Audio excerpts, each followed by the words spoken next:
India کی جانب سے مسلسل گھسپیٹ کے الزامات کے بعد بالآخر بنگلہ دیش نے بھی انڈیا کے ان الزامات کا جواب دینا شروع کر دیا ہے، جو کہ ہونا ہی تھا۔ ظاہر ہے ایک ملک کب تک اس طرح کے الزامات سنتا رہے گا، اور کوئی بھی ملک ہوگا بالآخر تنگ آ کر ان الزامات کا جواب دے گا۔ تو بنگلہ دیش کی جانب سے بھی ایک ایسی ہی آواز اب سننے کو مل رہی ہے کہ نہ ہماری جی ڈی پی کوئی ڈاؤن ہے کہ لوگ مائیگریٹ کرنے لگیں، اور نہ ہی 1971 سے لے کر آج تک کوئی بھی بنگلہ دیشی کبھی بھی اللیگلی انڈیا گیا ہے۔ یہ جواب بنگلہ دیش کو بہت ہی پہلے دے دینا چاہیے تھا، لیکن بہرحال کہتے ہیں نا کہ دیر آئے درست آئے۔ بنگلہ دیش کے ایک اہم ترین منسٹر ہیں جن کا نام ہے اسد الزمان خان، یہ بنگلہ دیش کے ہوم منسٹر بھی ہیں۔ انہوں نے انڈیا کے ہوم منسٹر امت شاہ کے بیان پہ رد عمل دیتے ہوئے کہا اپنے انٹرویو میں، جب ان سے پوچھا گیا کہ امت شاہ سارے غیر قانونی بنگلہ دیشیوں کو باہر پھینکنے کی باتیں کر رہے ہیں، تو انہوں نے کہا کہ دیکھیں یہ باتیں تو ہو رہی ہیں، لیکن 1971 کے بعد کوئی ایک بھی بنگالی غیر قانونی طور پر انڈیا نہیں گیا۔ یہ سب بے بنیاد باتیں ہیں۔ بنگلہ دیش کے لوگ اللیگلی نہیں جاتے انڈیا، اور بڑی ہی ذہانت کے ساتھ بنگلہ دیش کے ہوم منسٹر نے اس مدعے کے ساتھ ہی جی ڈی پی کو بھی مینشن کر دیا، اور پھر یہ تاثر دینے کی کوشش کی انہوں نے کہ جب Indian G D P minus میں ہے اور بنگلہ دیش کی جی ڈی پی پلس میں ہے، اس کا مطلب ہے کہ بنگلہ دیش کے لوگوں کا جو لیونگ اسٹینڈرڈ ہے وہ بہتر ہے۔ ایسے میں کوئی بیوقوف ہی ایسا سوچ سکتا ہے کہ بنگلہ دیش کو چھوڑ کر بہتر لائف اسٹائل ڈھونڈنے کے لیے انڈیا چلا جائے، جہاں روزی کمانے کے لیے بنگلہ دیش سے بھی زیادہ محنت کرنی پڑتی ہے۔ اس کے علاوہ بھی بنگلہ دیش کی جی ڈی پی پہلے بھی اتنی خراب نہیں رہی کہ وہاں کے لوگوں کو نقل مکانی کرنی پڑے یا مائیگریشن کرنی پڑ جائے۔ البتہ ایک چیز اسد زمان صاحب نے ایسی کہی کہ جو کہ غیر حقیقی تھی۔ ان کا کہنا تھا کہ این آر سی انڈیا کا اندرونی مسئلہ ہے، اور اس سے ہمارے ریلیشنز پر کوئی فرق نہیں پڑے گا، انڈیا اور بنگلہ دیش کے جو ریلیشنز ہیں ان پر اثر نہیں پڑے گا۔ یہ ان کا ذاتی خیال ہے ویسے، لیکن جب ہیوج تعداد میں لوگوں کی سٹیزن شپ چلی جائے گی انڈیا میں، اور لوگوں کی ایک بڑی تعداد بنگلہ دیش کا رخ کرے گی، تب شاید ان کو اپنا یہ سٹیٹمنٹ بدلنا پڑ جائے، کیونکہ ابھی تو این آر سی پر پراپرلی کام شروع ہی نہیں ہوا۔ کووڈ کی وجہ سے یہ تو ڈیلے ہو چکا ہے، جس وجہ سے بنگلہ دیش پر ابھی اس کا اثر نہیں پڑا، ابھی اس کا اثر پڑنا باقی ہے۔ جب انڈیا سے لوگوں کا ایک بڑا ہجوم بنگلہ دیش کی طرف جائے گا، تب ممکن ہے کہ ان کو اپنی سٹیٹمنٹ چینج کرنی پڑے۔ لگ رہا ہے کہ بنگلہ دیش نے یہ کیلکولیشن کر رکھی ہے کہ امریکہ میں اب جو بائیڈن آ چکا ہے، اور ان کی پارٹی جو ہے وہ ہیومن رائٹس کے معاملے میں بہت سخت ہے، اسی لیے شاید سی اے اے پہ فی الحال انڈیا کام شروع نہ کر سکے۔ یہ ہو سکتا ہے کہ بنگلہ دیش نے کیلکولیشن کر رکھی ہے، لیکن دیکھیں چین کے خلاف امریکی پالیسی میں چینج کبھی بھی نہیں آئے گا۔ چین کو امریکہ کبھی بھی اپنا الٹرنیٹ نہیں بننے دے گا۔ ایسا نہیں ہو سکتا کہ جو بائیڈن کے آنے کے بعد امریکہ اور چین کی کوئی بہت ہی گہری دوستی جو ہے وہ بننے جا رہی ہے، ایسا نہیں ہو سکتا۔ ان کی رائیولری جاری رہے گی۔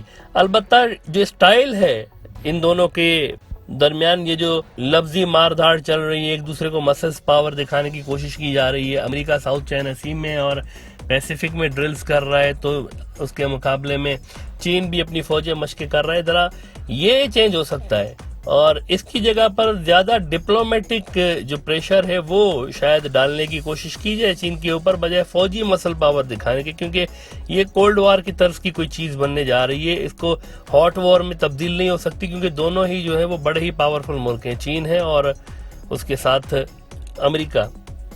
لیکن اس کے باوجود بھی امریکہ کو انڈیا کی نیڈ ہمیشہ رہے گی چین کے خلاف۔ ایسے میں اس بات کے چانسز پھر بھی ہیں کہ انڈیا اپنے پاپولرٹی لیول کو، یا یوں کہیں کہ بی جے پی سرکار اپنی پاپولرٹی لیول کو برقرار رکھنے کے لیے اس قسم کے سٹیپس لے سکتی ہے امریکہ سے گرین سگنل لینے کے بعد۔ یعنی جو بائیڈن بھی ہو سکتا ہے کہ تھوڑا سا سافٹ ضرور ہو جائے جب اس کو انڈیا کی زیادہ ضرورت پڑے گی آگے چل کے۔ اسد زمان صاحب کا یہ بھی کہنا تھا کہ کوئی سبب ہے ہی نہیں کہ بنگلہ دیش کے لوگ انڈیا جائیں، کیوں جائیں گے بھائی؟ آخر اس کی وجہ کیا ہے کہ بنگلہ دیش کے لوگ جو ہیں وہ انڈیا چلے جائیں گے؟ یہ بالکل صحیح بات کی انہوں نے۔ دیکھیں ایسا تو نہیں ہے کہ انڈیا کوئی امریکہ ہے اور بنگلہ دیش کوئی چھوٹا سا غریب ملک ہے، اس طرح تو نہیں ہے۔ تو پھر آخر اس کی وجہ کیا ہے؟ یہ جو انڈین میڈیا اور بی جے پی مسلسل الزام لگاتے ہیں، آخر ایسا کیوں ہوگا؟ کیا اس کی وجہ کیا ہو سکتی ہے؟ کیوں چھوڑ کے جائے گا کوئی اپنا گھر اور اپنی ساری جو عزیز اور رشتہ دار ہیں ان کو چھوڑ کر کیوں جائے گا؟ انڈیا کوئی امریکہ نہیں ہے، نہ ہی ادھر کوئی لاس اینجلس بنا ہوا ہے کہ سارے لوگ ادھر چلے جائیں گے۔ بلکہ انڈیا میں تو خود کروڑوں لوگ غربت کی لائن کے نیچے زندگی گزار رہے ہیں. اس لیے ایسے میں تو بنگلہ دیش کو یہ خطرہ ہے کہ انڈیا کے لوگ غیر قانونی طور پر بنگلہ دیش نہ آ جائے, کیونکہ بنگلہ دیش کی جی ڈی پی مسلسل بڑھ رہی ہے اور بنگلہ دیش مسلسل ترقی میں ہے, جبکہ انڈیا کے سارے جو مین سیکٹر ہیں وہ نیچے جا رہے ہیں اور ان کی جی ڈی پی -10.3 پہ پڑی ہوئی ہے. تو ایسے میں یہ باضابطہ ایک تھریٹ ہے بنگلہ دیش کو کہ انڈیا کے لوگ بنگلہ دیش آ جائیں. آلریڈی بنگلہ دیش لاکھوں غیر قانونی انڈینز کو پال رہا ہے اپنے اندر, اور یہ لاکھوں انڈینز ہر سال کئی بلین ڈالرز کما کر اور اپنے ملک بھیج رہے ہوتے ہیں. اس کے علاوہ اسدالزمان نے یہ بھی ایک بڑی کام کی بات کہی ہے اپنے انٹرویو میں کہ یہ جو بارڈر پر بی ایس ایف کی جانب سے بنگلہ دیش کے شہریوں کو ہلاک کیا جا رہا ہے, یہ بھی نہایت ہی غلط حرکت ہے ان کی. اور اگر کوئی ایمرجنسی ہے بھی تو بھائی بی ایس ایف کوئی نان لیتھل ویپن کیوں نہیں استعمال کر رہی؟ آخر گولی مار کر مکمل ہی بالکل نیوٹرلائز کر دینا کہاں کا انصاف ہے؟ اگر کوئی ایسی حرکت ہو بھی رہی ہے تو آپ نان لیتھل بیہوش کرنے والے ویپنز یوز کریں, ڈائریکٹ گولی کیوں مار دے رہے ہیں آپ؟ اس سے آپ کی انٹینشن جو ہے نا تھوڑی سی اس میں شبہ ضرور پیدا ہوتا ہے. یہاں پر آپ کو یہ بھی دلچسپ بات بتا دیں جس سے آپ کو انڈیا کی ڈیپ اسٹیٹ کی ذہنیت کا اندازہ ہو جائے گا کہ کس طرح انڈیا طاقتور اور پاور کے سامنے بیگی بلی بن جاتا ہے اور کمزور کے سامنے شیر بن جاتا ہے. دیکھیں چین اور انڈیا کا جو بارڈر ہے اس پہ انڈیا کے سولجرز آپ کو معلوم ہے کہ ہتھیار نہیں اٹھاتے, ڈنڈے سوٹے وہ یوز کر رہے ہوتے ہیں, ہتھیار نہیں اٹھاتے انڈین فوجی. انٹل اس سال جب کلیشز ہوئے تب جا کر گنز انہوں نے کیری کرنا شروع کر دی ہوئی ہیں, لیکن استعمال ابھی بھی نہیں ہو رہی, گولی نہیں چلتی وہاں پر.